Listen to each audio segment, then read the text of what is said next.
En fait, tout le monde était secoué, que ce soit mes proches, mes amis proches, ma famille proche, moi-même.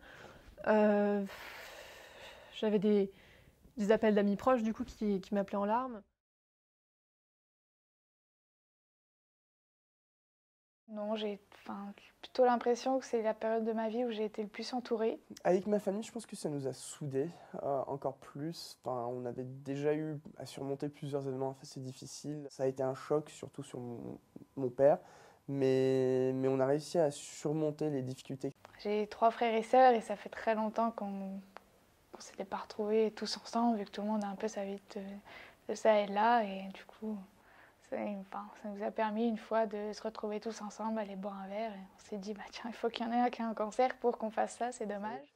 Je pense qu'avec mes amis, ça a été un peu plus compliqué parce qu'ils étaient là, ils me soutenaient, mais je pense que même mes amis les plus proches qui étaient là, qui sont venus me voir à l'hôpital, etc., par exemple, je pense qu'ils se rendaient pas forcément compte de ce que c'était que de vivre ça et de comment ça modifiait un peu ma perspective sur mon avenir. Si jamais ils sortaient machin et que je disais, bon, là je vais rentrer, je suis fatiguée, ah bah non, allez, viens, on se voit pas souvent. Donc bon. Je pense à une amie qui, en gros, voudrait qu'on conserve la même relation qu'avant.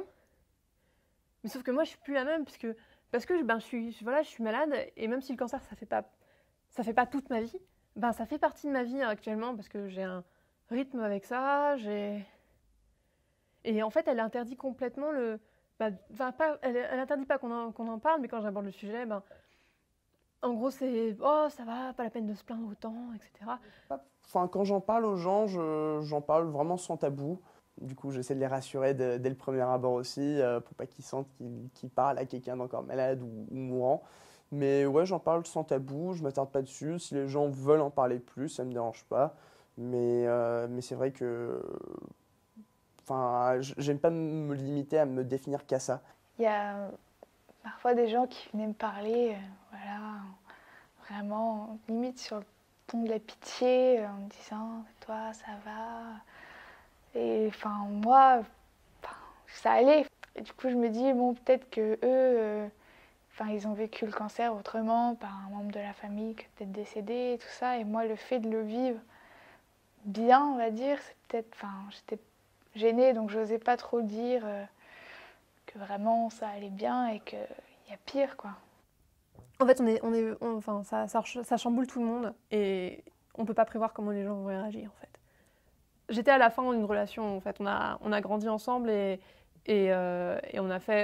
voilà, on a passé nos premières années post-lycée ensemble, on s'est perdu de vue, on a partagé énormément de choses. Et la transition n'a pas forcément été faite, dans le sens où on a commencé à évoluer, chacun à son rythme. Il a estimé qu'il avait pas, enfin, qu'il pourrait pas être là pour, enfin, qu'il n'avait pas à être là surtout pour me soutenir, parce que il estimait que ça suffisait. En fait, il m'avait déjà suffisamment supporté quand j'étais pas malade. Et donc moi malade, du coup, voilà, il pourrait pas être là pour moi, quoi.